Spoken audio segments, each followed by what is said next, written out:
Columbus was a mighty sailor. He sailed the open seas. He went down in the Caribbean and he called it the West Indies. He said he found a new world and he expect me to believe. But how could this world be new when it's much older than Adam and Eve? Columbus lied. Columbus lied. Columbus lied. Columbus lied. He said he discovered the whole of America. He never tell nobody. He had to run from Apache. Columbus lied.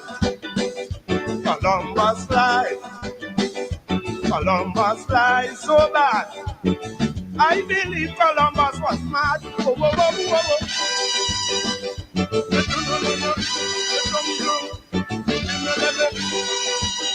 Ay, ay, ay, ay, ay, oh, well, I'm a, ay, ay, ay, ay, ay, ay. No, no, no, no, no, no.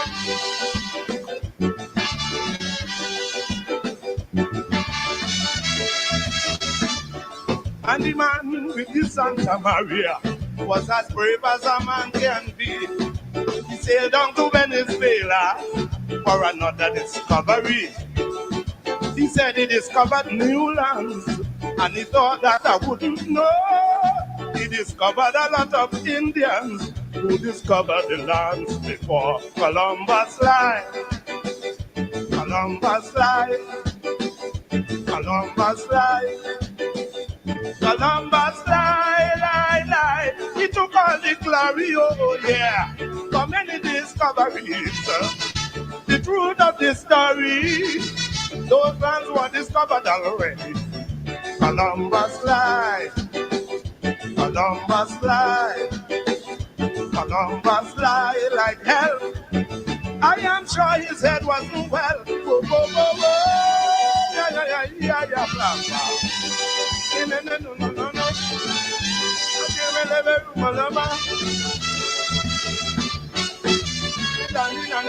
No.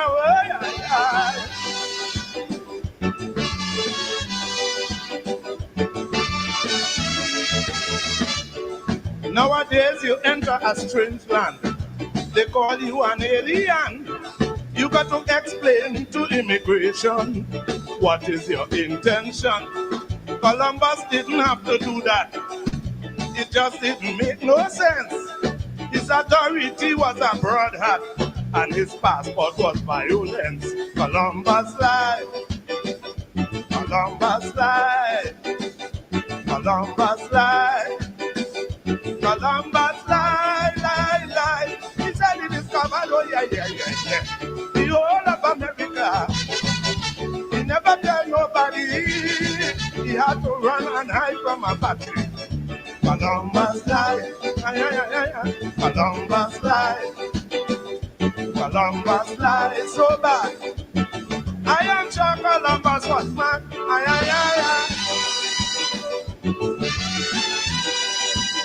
He discovered a lot of Indians who discovered the lands before Columbus lied.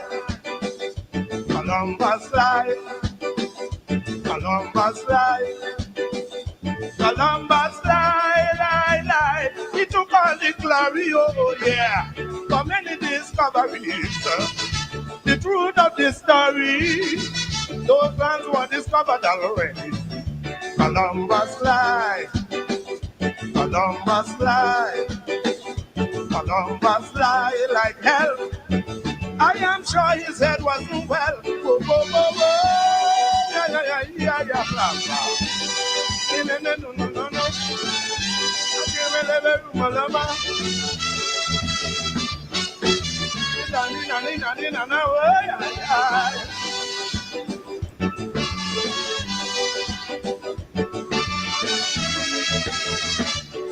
Nowadays you enter a strange land. They call you an alien. You got to explain to immigration what is your intention. Columbus didn't have to do that. It just didn't make no sense. His authority was a broad hat, and his passport was violence. Columbus lied. Columbus light, Columbus light, Columbus light, light, light. He said he discovered, oh yeah, yeah, yeah, yeah. The whole of America. He never tell nobody. He had to run and hide from a battery. Columbus light, Columbus light, Columbus light, so bad. I am sure Columbus was mad. Ay, ay, ay, ay.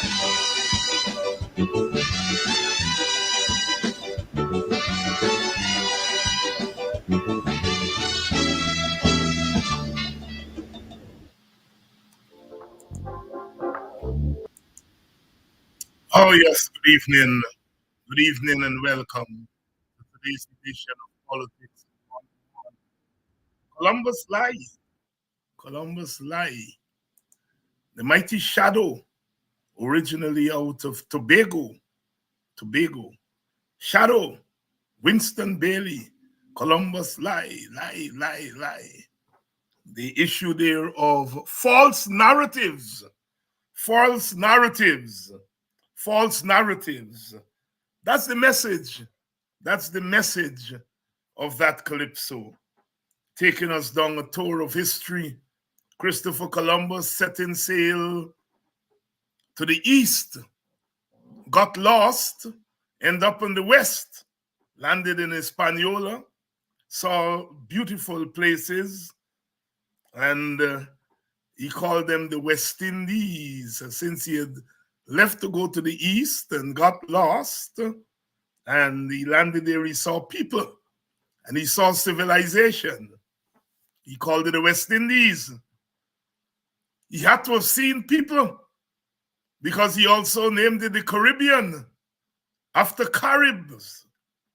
So there must have been people he saw there, civilization, and the rest is history. Columbus lie. Columbus damn lie. False narratives. False narratives. False narratives. False narratives. Columbus discovered the West Indies. And as Shadow says there, how can you discover something that was there before Adam and Eve? Good evening and welcome to Politics 101. It's on Monday night and we're starting off a brand new week. Welcome to Politics 101. False narratives, and we are in the presence of a lot of false narratives, and we have to contend with the false narratives, a lot of false narratives. Good evening to you. Good evening to you, Gloria. Good evening to you, Althea, Audrey, Lynette. Good evening to all of you and welcome to Politics 101. Lots of false narratives, We come on air tonight and we are hearing two pieces of news.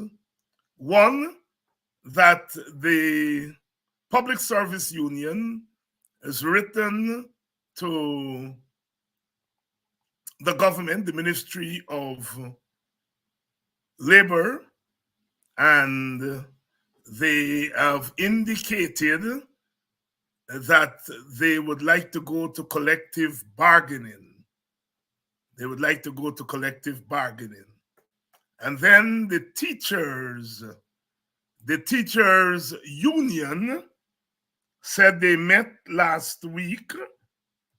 The General Council, which is the highest decision-making body of the union in between its triannual conference, they met last Tuesday and they decided on three options.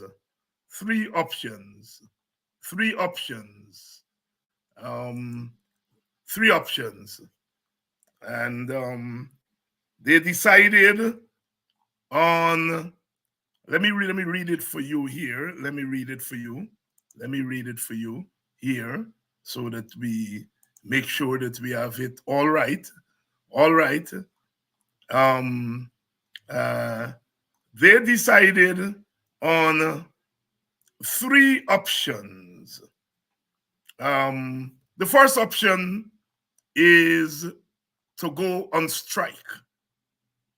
Um, in response to the government's failure to communicate with the union for 26 days on salary matters. So since the talks broke down 26 days, the government has not communicated with the unions, and it was unanimously agreed that once resumed, the strike would not end until negotiations are completed.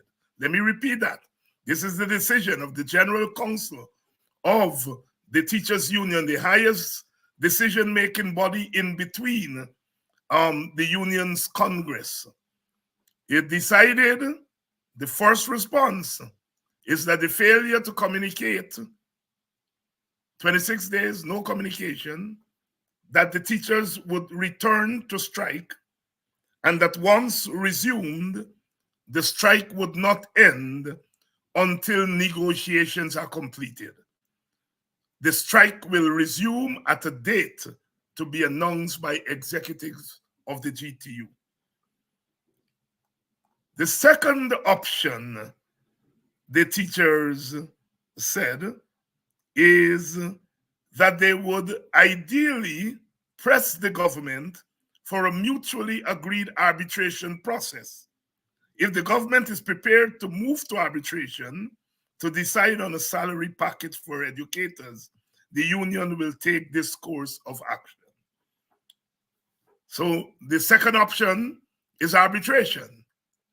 And if the government decides to go to arbitration, then the union will go to arbitration, and then there'll be no need for a strike. And of course, the third option outlined by the General Council is for the union to engage the courts against the Ministry of Labor for failing to carry out its mandate to settle the dispute between the employers of the state and the trade unions. Sisters and brothers, that's the latest. And that's as definitive as the teachers union can get. Remember, the teachers union, under the order of the court, decided that they would go to mediation by the courts. Mediation. And as part of the mediation process, they decided to put a pause on the strike. And they mediated, the government agreed to mediation, then they went to talks. The talks started, and the talks broke down on the question of when the negotiations, what period of time it should cover. The teachers proposed that it should cover from 2019. The chief education officer asked for leave to go to meet, presumably with his superiors. He came back and he agreed. And they signed off on that. Lo and behold, when the teachers went back the next day, the permanent secretary turned up and said she was in charge of the negotiations, not the CEO. And that the government was not prepared to negotiate from 2019. At that point, the talks broke down. Since then, it's been 26 days. The teachers' union has not heard anything from the government. During those 26 days, the teachers, of course, were on Easter holiday for 2 weeks. So there were no school, there were no classes. School was not open for the last 2 weeks. They just went back to schools today. So the teachers union, the general council, has instructed the executive of the union that this is the course of action. That ideally they would like to go to arbitration. And if the government agrees to go to arbitration, they will go. That means there will be no need for a strike. because arbitration means that you will negotiate salaries and come out of that with some resolution. The other option, of course, is to move to the court. Now, the teachers' union is before the court, but they are before the court to protest and to ask the court to rule on whether the government was correct to try to withhold the salaries of teachers while they were on strike, and whether the government was correct in stopping the checkoff system, whereby the government withhold from the teacher's salary on their instructions union dues. That matter is before the court. The teachers are saying that another option is to go to the court this time to ask the court to rule on whether the Ministry of Labor is violating the Labor Act by not going to arbitration. That is what they will have to go to the court this time around. It seems to me the court action can go hand in hand with strike action. Ideally, it would be good if the government can go to arbitration, agree to go to the arbitration. The teachers are ready to go to arbitration. But the government has showed no intention. It's been 26 days, no communication. When asked about the matter on Thursday, the vice president, who is the de facto president, said, and I thought, my God, I was about to congratulate this guy. He said the matter is a matter for the Ministry of Labor, not for him. That there are laws and that the ministry is empowered to take care of that, and that is not his business. And as soon as he said that, Jack Dew could shut his mouth, retorted that, well, this is a political matter. So it is clear that the government continues to influence the process rather than allow the rule of law to take its course. So I do not think that the government, in the mood that it's in, will move to arbitration. It means, therefore, the teachers are empowered, the union executive is empowered by its general counsel to resume the strike. And note I say resume the strike, not a second strike, to resume the strike. And the president of the union, Mark Light, has said the union executives will decide on the date for the strike. They will decide on the date for the strike. What is important here for us to note is the instruction. That on the resumption of the strike would not end until negotiations are completed. I want to stress that on Tuesday, in response to the government's failure to communicate with the union for 26 days on salary matters, it was unanimously, not by majority, unanimously agreed that once resumed, the strike would not end until negotiations are completed. The strike will resume at a date to be announced by the executives of the GTU. As I said, for the last 2 weeks, there was no school. On the last week, before the teachers went off on recess, the usual thing before they go off on recess, there's not much happening. So it would have made no sense to go on strike while the teachers were out of school. And the teachers are back in school today. So the union executive is empowered to call a strike if the government does not move to arbitration. That is the interpretation here. If the government does not move to arbitration, the union is empowered by its general council. The executive is empowered by the general council to resume the strike. And that once resumed, the strike will not end until the negotiations are completed. I'm stressing that because many of the supporters of the teachers, and I suppose the supporters fall on both sides of the political divide, had chided the union executive for calling off the strike in the first place. The union executive had responded by saying the court ordered a mediation, and once the court ordered the mediation, you could not go to mediation and agree to go to negotiations while you're on strike.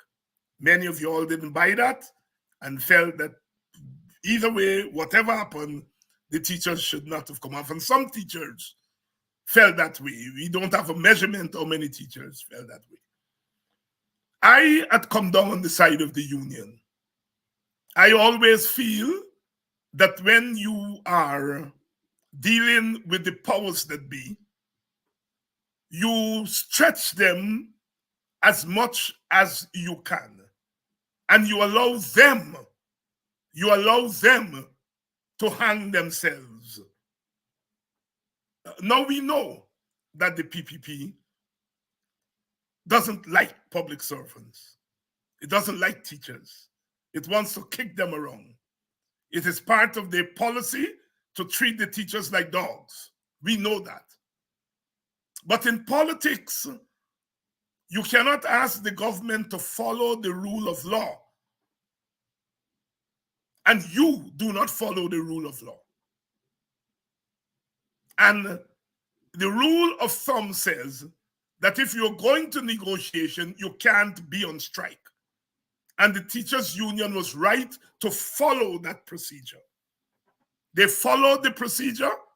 The government did what all of us expected them to do, to find a way to derail the talks. At the end of that process, it left the teachers in a stronger position, in the sense that when the teachers now resume the strike, they are going to be able to do what you all were telling them to do, but they now would have explicit and express justifications for doing it. They did what the court asked them to do. They went to the table. The government derailed the talks, not the teachers. The government derailed the talks. And so the teachers now are able to turn to the world and say the government has closed all doors. All doors. All doors. All doors. As one man in my village, cat drink out the milk, and he want to beat the cat. He said, he called upon the wife, he said, Gatas, close our doors, chink all creases. Close our door, chink all creases. Close up the door, they chink the crease and so on. And of course, the rest is history because when the cat ain't get no way to escape, the cat go up on the 2 foot and go for spring on him. He said, Gatas, unchink all creases, open all doors. After all, cat a tiger family. But the part of the story that is applicable to us here is the government has closed all doors, chink all creases, close all doors, chink all creases. And if you think that the union is like the cat, the union ain't got no way. And the union like the cat, go up on the 2 foot and go for spring. Pan me countryman, he said, unchink all creases, open all doors. The union has nowhere to go now. Has nowhere to go now. As I said, sometimes you have to exhaust all the processes, all the legal and formal processes, because in the process you're exposing the government. When people are ready to ask, where is the evidence that the government chink all creases and close all doors, you're able to point to it. You're not going to be saying, well, we know the government would not come to the table. We know that they would chink all creases and close all doors. By doing what the union did,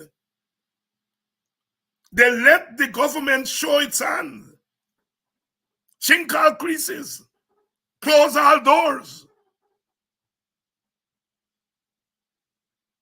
And when the chink all closes, all doors, where the teachers will pass out, the teachers will have to do like that cat.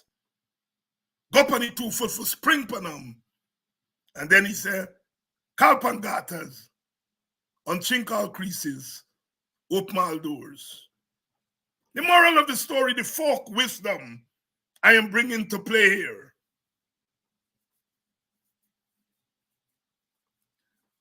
And the teachers' union now are saying, even now, the teachers' union are still going by the legal and formal process. When you're fighting dictatorship, you have to expose the dictatorship in even as you fight to remove them.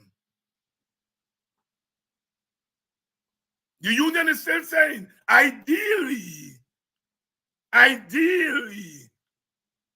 we would like to go to arbitration. And if the government agrees to go to arbitration, we will go. It's up to the government. We know they're not going to go to arbitration. And so it's strike time again. It's strike time again. And while the teachers are going to go on strike, they should go to the courts at the same time. Because it is clear the government is violating the collective bargaining process. It is violating the rule of law. The rule of law. And so the teachers should go on strike and then go to court, as the union leader said. So we have 3 options before us. And obviously, the union will pursue all of the options as stated by the General Council. The decisions of the General Council are always binding. It is the second highest decision-making body of the GTU outside of the annual conference, Light said. He then proceeded to put the government on notice that a full-fledged strike was looming, to quote him, at a date to be announced to the membership. The matter currently before the court does not pertain to salary increases, but rather whether the government could cut the salary of teachers engaged in the 29-day strike action last month. So for the GTU to go to the court this time, it has to go to the court to ask the court whether the government is abiding by the law as enshrined by the Labor Act. So let us prepare ourselves let us prepare ourselves for a strike action, a resumption of the strike action. Because I'm putting my neck out here and saying the government will not move to arbitration. The government may surprise me. As I said, I thought they were. Mr. Jagdeo, when asked, said it is not a matter for him. It's a matter for the Ministry of Labor, and it's a matter for the processes that's enshrined in the collective bargaining law, the Labor Act. But then, of course, he intoned immediately that this is political. Where we've gone past that. That boat has sailed, Mr. Jagdeo. That boat has sailed. The teachers are now strengthened. When they first called the strike, they were on the right track. But the government was able to bring all kinds of arguments. All kinds of arguments. The strike is political. The teachers didn't submit their documents for their accounting and all that kind of noise. And the teachers withstood that. They stayed out there for 29 days. The court intervened. The court did something unprecedented. It set up a mediation process, invoking a rare law. The court was signaling to the Ministry of Labor, which falls under the executive branch, that it is using its power of review, judicial review, which is a checks and balances power, to set up a mediation. What the court did, the Ministry of Labor should have done. The teachers welcomed the mediation by the court. The government went to the mediation, kicking and screaming, but they went. And once the matter left the hands of the court, after first agreeing to the terms set out by the teachers union, the government then reneged, leading to a breakdown of the talks. Since then, the government has taken no action. Up to last Tuesday, it was 26 days. So now it has gone on to almost 32, 33 days. And the union has not ordered anything from them. And the union has now refreshed itself. And they're ready to go back on strike action. This time, the government has chinked all creases, closed all doors, and ready to beat the hell out of the union. But as that cat, when the gentleman from my village, he had the cat drink out the milk, and he chink all creases, close all doors, and go for beat the cat stand up on his 2 foot, ready for spring pan him. He holla, call pan his wife, got us, unchink all creases, open all doors. After all, this a tiger family. That is the situation that the teachers union are in right now. They have at their backs the eyes of the world. The eyes of the world. The eyes of the world. The United Nations Committee on Human Rights has just chided the government, scolded the government, made recommendations on human rights in Guyana. And this matter, this teachers' matter, is a matter of human rights also. Because one of the inalienable rights of the human is the right to work. And the right to work is a prerequisite for the right to life. Another inalienable right, God-given right. This is a human rights issue now. And the teachers union have the wind at their backs as they prepare to take on the government.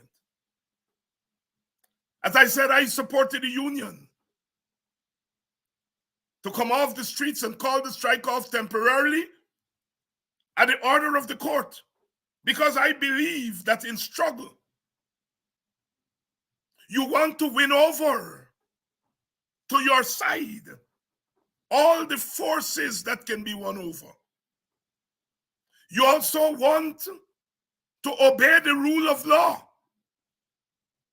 You want to go along with the known ways and means of how things are done, because you're setting an example to the government. And so I supported the temporary withdrawal from strike action the last time around. I heard all the arguments that the teachers should have stayed on the road. And there were justification for those arguments. But I say, in struggle,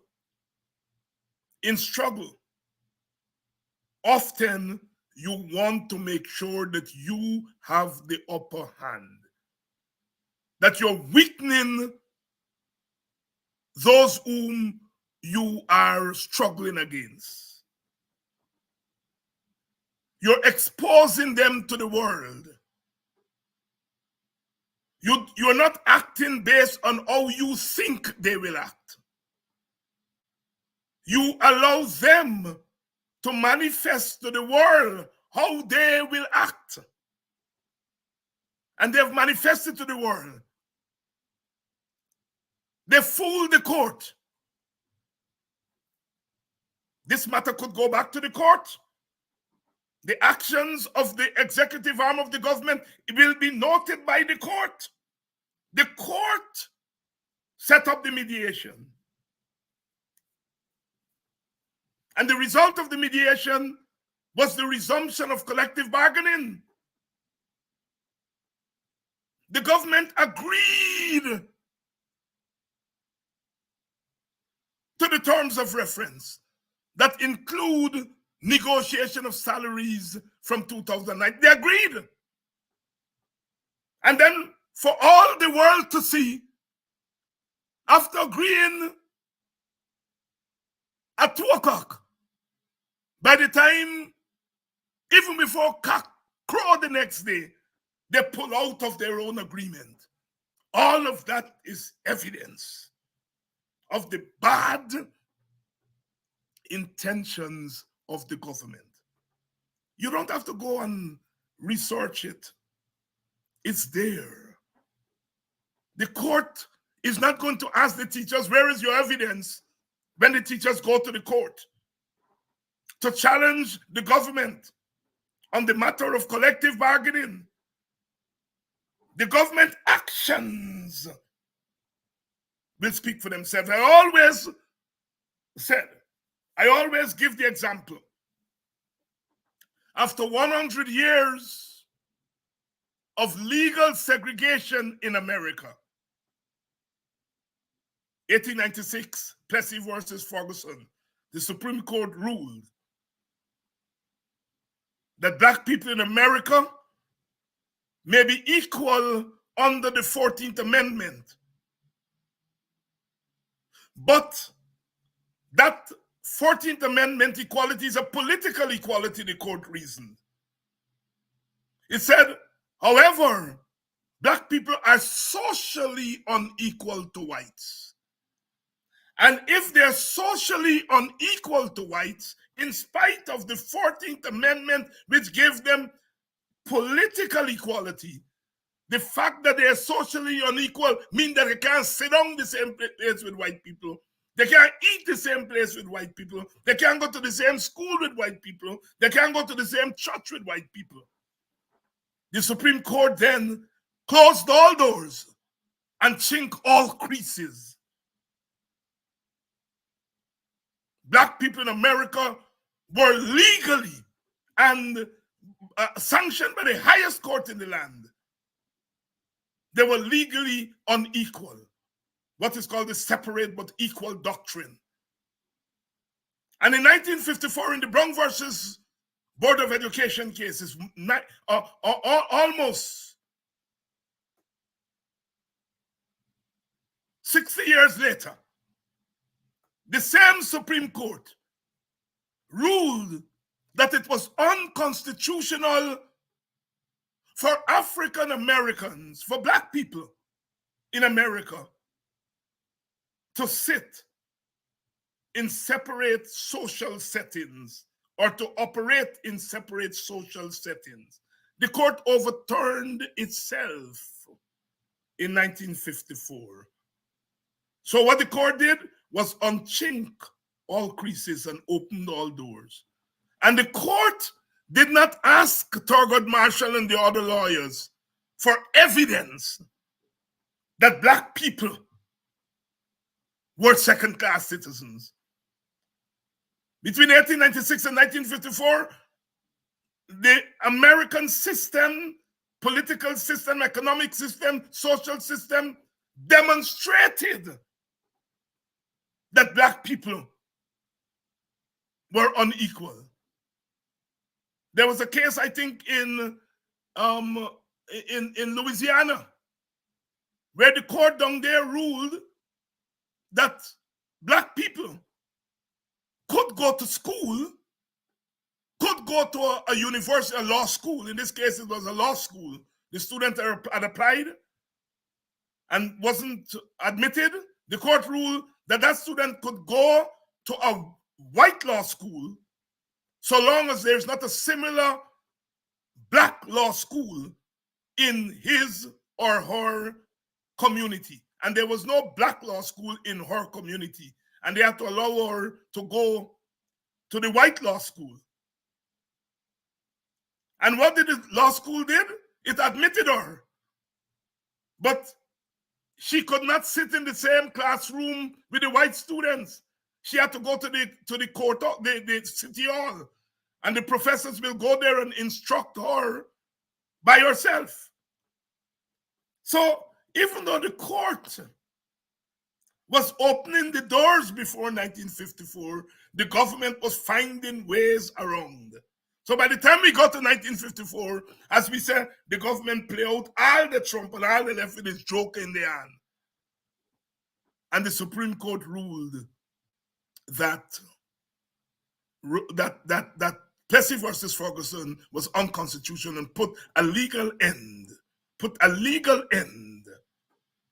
to segregation. And even then, the states, using the 10th Amendment of the Constitution, still try to disobey their own courts. Massive resistance, they call it. They closed the schools rather than admit Black children. And that went on from 54 until the passage of the Civil Rights Act in 1964. And then even then, Civil Rights Act in 64, Voting Rights Act in 65, even then they were trying to think. And then the federal government had to pass a law sending troops into the South to make sure that Black children go into schools. The story of the Little Rock Nine. And they sent troops to make sure that Black people could register. The rest is history. I am saying that in some instances, you have to let the fools make themselves bigger fools for the world to see. Let them chink all creases and close all doors. And that is what this government is doing every day. Every day. They're fighting against their own institutions, their own court. They're poking their fingers in the eyes of people who support them. When I see how they're beating up on Chris Ram, they're beating up on Glenn Lal, they're beating up on Kaitor News, they're beating up on this body. You know what they all have in common? All of them supported that narrative that the APNU AFC coalition attempted to rig the 2020 election. All of them supported that. And it was their support of that narrative that paved the way for the PPP to come to power or to be installed in power in a disputed election. They didn't say, okay, we hear the PPP saying Mingo's numbers do not add up to the SOPs. Is that proof of rigging? That's an accusation. It's not proof. Did they not hear that there were 47 boxes without statutory documents? They didn't wait to hear that. And when they heard it, they duck it. Did they not hear the police said that a sample sent by GCOM, that over 90% of that sample of voters, over 90% of them were not in the country on election day? Did they not hear that? No. They ducked that. They ignored that. And they went with the one narrative that Mingo attempt to rig an... How can one man with a spreadsheet rig an election? Is that proof? Both sides made accusation. The correct thing was to let the matter go to the court to resolve.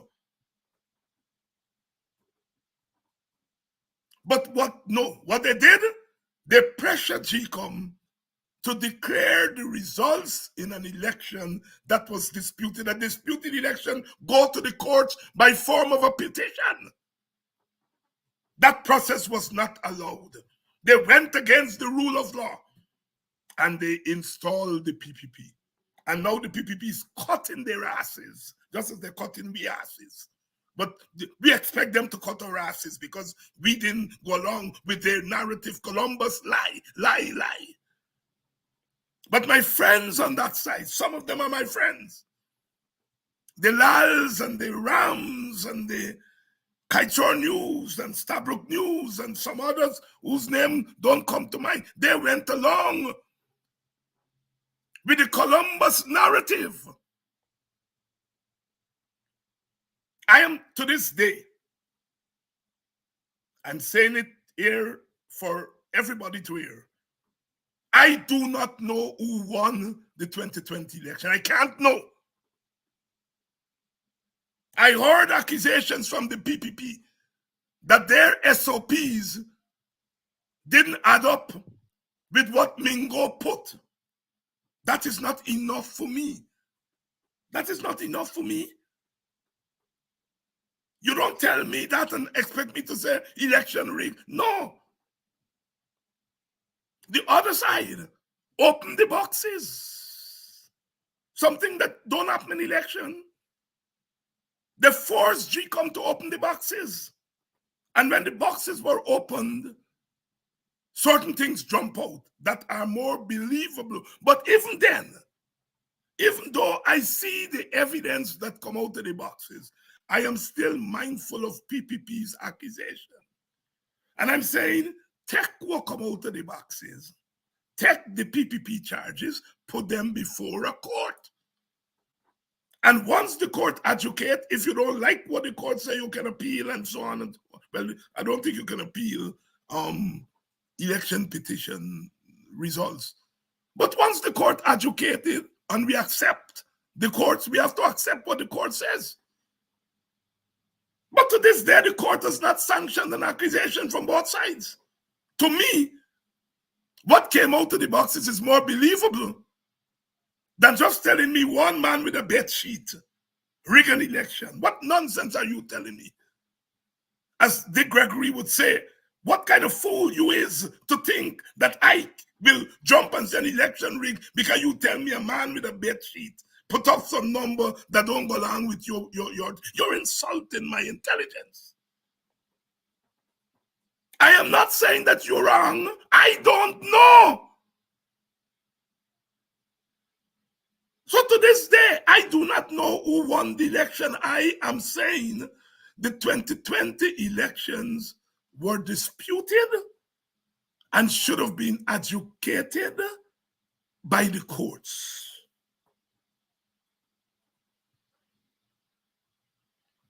I am saying that those who went with one narrative put the PPP in office in some stupidness called democracy. And I'm saying there is democracy and there is democracy. They save Guyana and save Guyanese democracy. Well, all right, so you save Guyanese democracy in 2020? When you hear all the things that the United Nations Human Rights Committee saying the PPP doing, is that democracy? Is that democracy? Kaichor News, Stabrook News, Chris Ram, Glenn Lal? No, all of you all saying that is not democracy. So you all saved democracy to create a dictatorship. That's what you all did.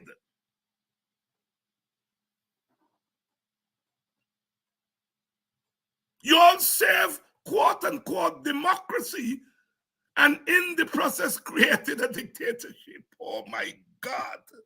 What kind of fool is we, according to Dick Gregory? I'm so glad, David Hines, that you didn't fall for that trap. You didn't fall into that trap. Note, I am not saying that the coalition won the election. I do not know. It was a disputed election. And the matter, the evidence from both sides has not been put before a court of law. The matter has not even been put before GCOM. When they attempted to steal the 2011 election, attempted to steal a seat in southern Georgetown, to give it to PPP, the staff at GCOM attempted to do that. The matter was allowed, the result was allowed to go to the commissioners. And then a man named Vincent Alexander went through and he said, but wait a minute. No, this ain't right. Mr. Boudou, this way you'd give me ain't right. And they were able to correct it then. If the PPP said they see Mingo and the staff at GCOM rigging the numbers, then let the thing go to the commissioners. And let the commissioners either say, we see thieving or we don't see thieving. And if you don't like what the commissioners say, let go to the courts.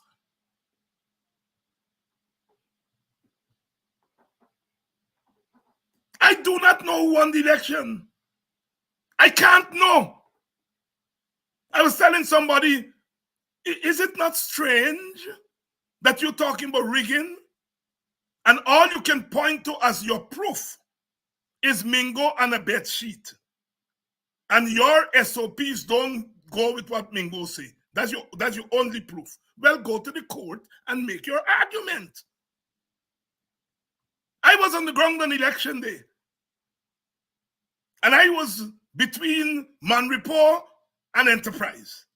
That was my ground. And I saw with my own eyes instances of voter impersonation. I saw it at Strathspey School. I saw it at Manripo. In fact, I was stopped with the boy that they caught. When I got there, he was in the company of Minister Nandlal. Nandlal stopped the car that I was in, asked me to come out. The people who were, the security didn't want me to come out, but I came out. And Nandlal said in front of the crowd of PPP supporters there, because Amna Ali and Basil Williams had gone in there before, I was passing to go and drop a polling agent from Buxton. And Nandlal called me out. He said, well, Dr. Hines is a reasonable chap. He said, man, you know, a little mishap happened here. And, you know, words to that effect. But we can settle this between the two parties. He did not deny that there was vote impersonation. He was just saying they could settle it between the two parties. Because I'm not to tell you, and Anil, you name a call. And he was asking me if I can, tell the bigger boys, because I was a small boy compared to Amnon and Basil and them. But he said I was a reasonable chap. And I could tell them, let us settle the matter between the two parties. So I don't think Anil was necessarily disagreeing that there was indeed vote impersonation. So I'm saying on election day, I saw that. And there is another thing I saw on election day, or did not see. I did not see any attempt in the PNC areas or coalition areas or APNU areas, whatever you choose to call them. In those areas, I didn't see it in Buxton, I didn't see it in BV, I didn't see it in any of the black villages. Any attempt at multiple voting on election day. We know, old-timers like us know that on election day, that's how the PNC used to rig. Them you go and vote 20 times, 30. I did not see that in 2020. I didn't see it in 2020. And to this day, they cannot point that on election day, there was multiple voting by the PNC. So, Mingo with a bed sheet is the evidence. All right. If Mingo with the bed sheet, go to court and let the court adjudicate. But no, they went with one narrative, forget the other narrative, which is much more believable. Because the other narrative arises from what came out of, first of all, open boxes before the election done. And they opened the boxes. And all the drumbeat, they jump out. And drumbeat does frighten people. The drumbeat didn't even frighten some of my friends because they refused to acknowledge the drumbeats that came out of those boxes. And they went and they installed the PPP in the name of democracy. And they end up in a big dictatorship. All of them, the Americans, the Canadians, CARICOM, all of them.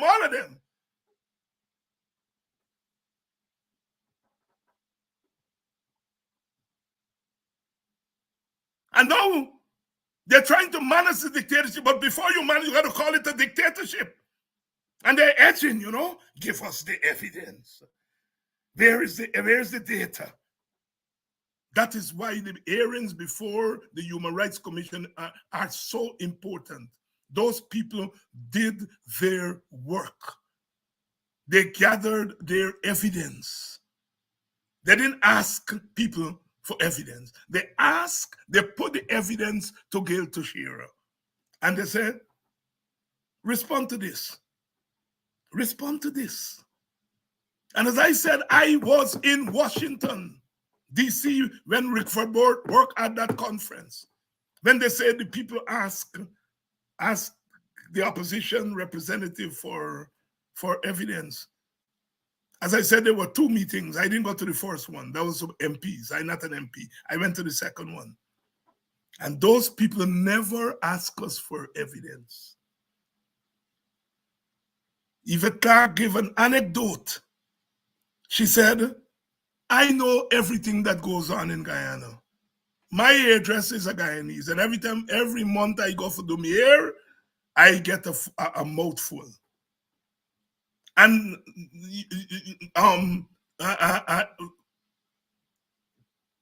Nigel Hughes, who is a data man and evidence man, gathered all the evidence that were there, and the people had that. The people never asked us for evidence.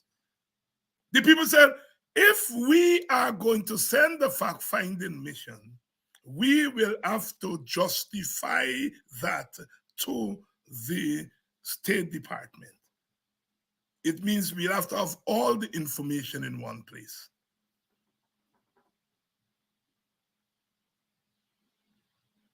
So this thing about evidence, I heard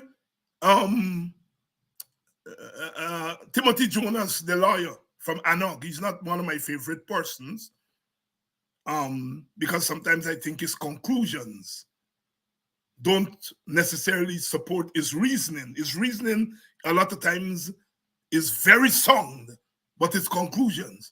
He, on a program the other night, said, everybody knows that there is corruption in Guyana.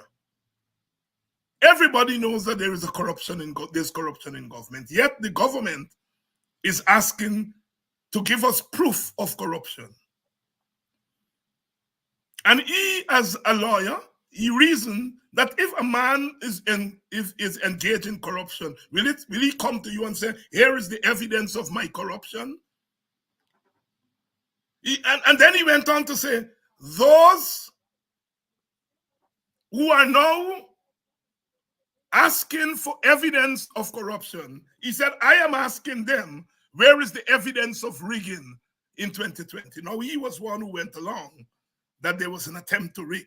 But he says, I don't have evidence, I can't prove it, but I know it happened. And he's saying, I know corruption going on.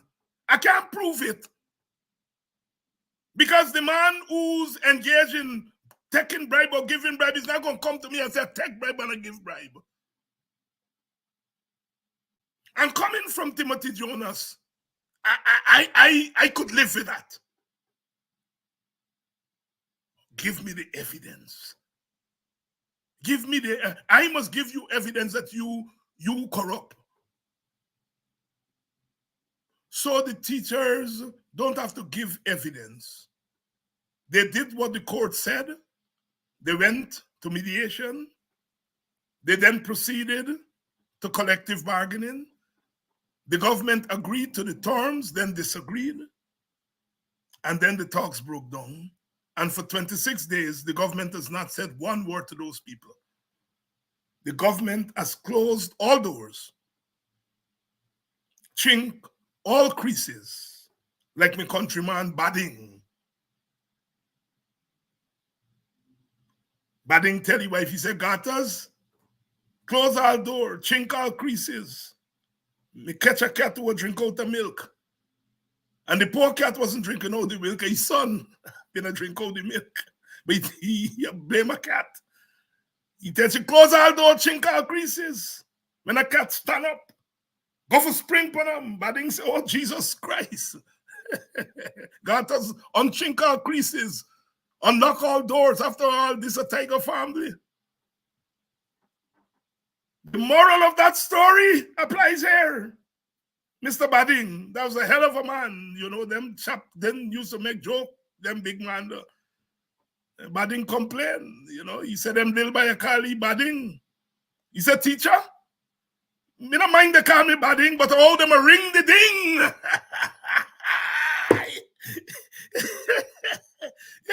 Hey, Bading, them chap wasn't 3 cents. But the wisdom there. The teachers are in the position of that cat, tiger cat family. Because the government has closed all doors, chink all creases, and everybody can see. The teachers are now going back to strike, which means they're deep on their 2 feet, ready for spring from the government. The government could unchink all creases, unlock all doors, and go to mediation. They can do that. Bading didn't wait for a cat spring panam. He had good sense. He went to arbitration, open them door and chink all creases, unlock all doors. And that cat go long way. Arbitration. The government could do that. The ball is in their court. Unlike Mr. Bading, who had a sense of reason, this government doesn't have a sense of reason. Unlike Mr. Bading, who said, I understand they're going to call me false name. Me no mind the false name. Me no mind they call me Bading, but how they ring the ding, teacher? How they ring the ding? Mr. Bading, from boxing, friendship, Midwalk. Mr. Bading had a sense of reason. that our government doesn't have. Doesn't have. They're poking their fingers in people who help to install them. They have no respect for nobody. As the young people say, they're very disrespectful. Disrespectful even to their benefactors.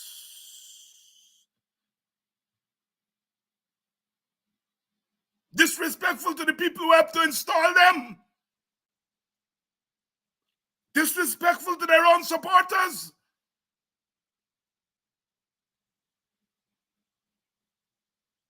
The teachers are now in a stronger position, and the teachers are correct in saying, giving their unions the instructions that when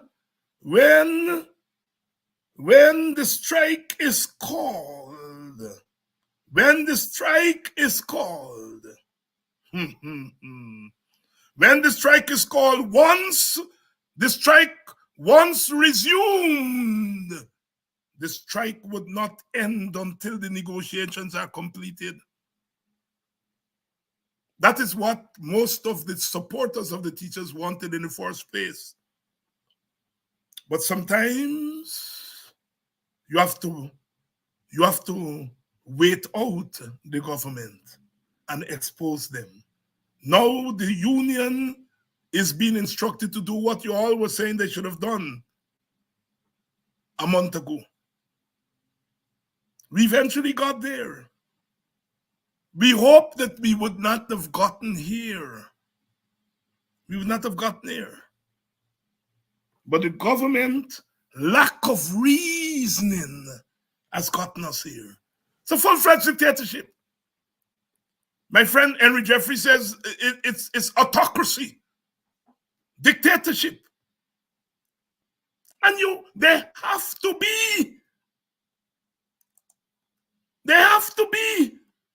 You do not impose a government based on regime change. That government, by definition, is not going to be accountable.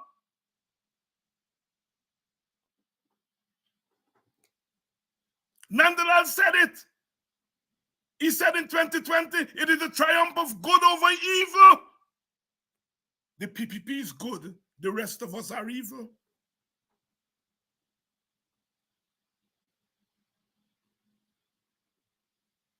And you hear educated people walking around the place talking about how democracy was saved in 2020. Saved? Democracy was enhanced in 2020. Democracy was saved? No, dictatorship was enhanced in 2020. I get my words wrong there. Democracy wasn't saved in 2020. Democracy was derailed in 2020.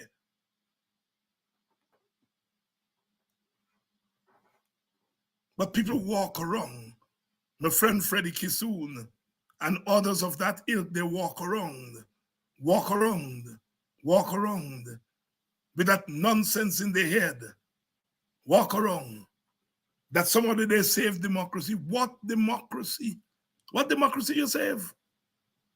Ask the teachers if the government action against them is democratic. Ask the public servants. The public servants have written, but I haven't spent much time on the public servants because the public service union has not demonstrated the kind of presence of mind that the teachers union has demonstrated.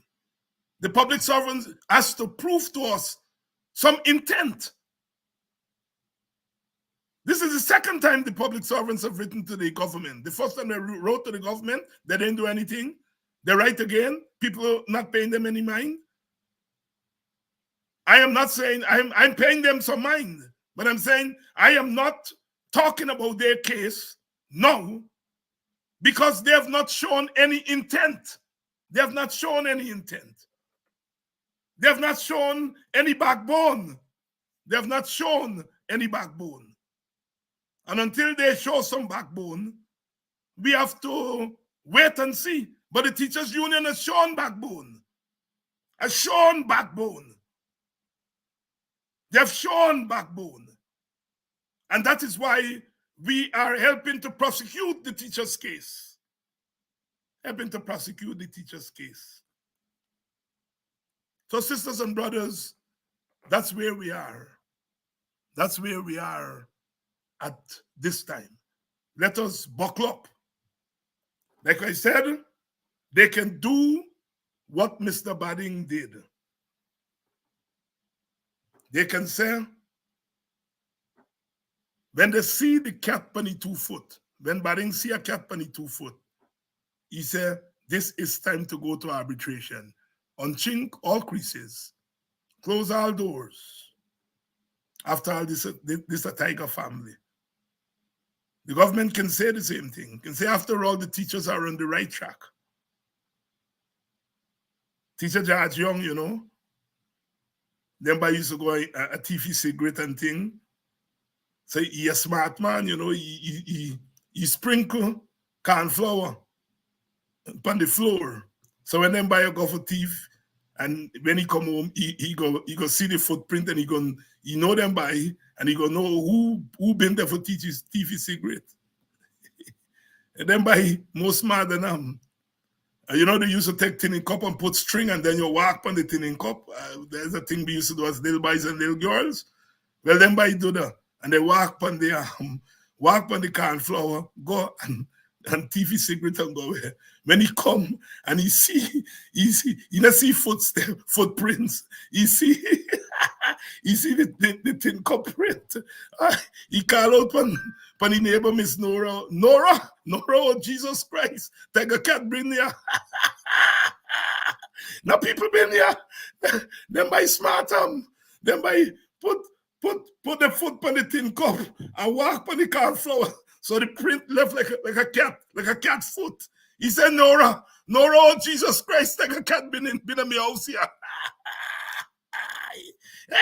Hey, so you all get 2 tiger cat story today. Hey, you can teacher George surrender. Then by most smart than him, he come for what footprint? He see different print. He say, oh Jesus Christ, Nora, tiger cat been there. Oh, my Buxton people, you all remember those stories. The wisdom of the folk. The wisdom of the folk. I want to thank all you all for staying tonight, for us to take the first salvo at the impending teacher strike. Like I said, the government can go to arbitration. They can do like Badding, go to arbitration. If not arbitration, then as you heard there, the teachers are on their way to a strike. If the teachers union executive don't call the strike, then they will be violating the decision, unanimous decision of their own membership, their own general council. Big week this week. We're going to have GHK Lallier. We're going to have Aubrey Norton, the opposition leader, is going to be here. A few people. We have a big week ahead of us. But as usual, we start off the week with our sight on the matter. Hindsight. I've been getting a lot of abuse in recent, you know. My mother originally is from New Amsterdam. The family was originally from Kanji, and of course, a lot of people down the river, Kanji River, would come to New Amsterdam. So I'm part New Amsterdam, I'm part Bobitian. I understand there are lots of our people, lots of Hinds in Baracara and down the river there, and so I've been under a lot of pressure. Man, David, you always talking about Buxton. You don't talk about your Borbies, part of the heritage. So it's now public knowledge. Yes, I am part Bobitian. New Amsterdam, Kanji down the river there, the Hinds down the Kanji River. is my people. They're my peeps, as the young people would say, and so forth.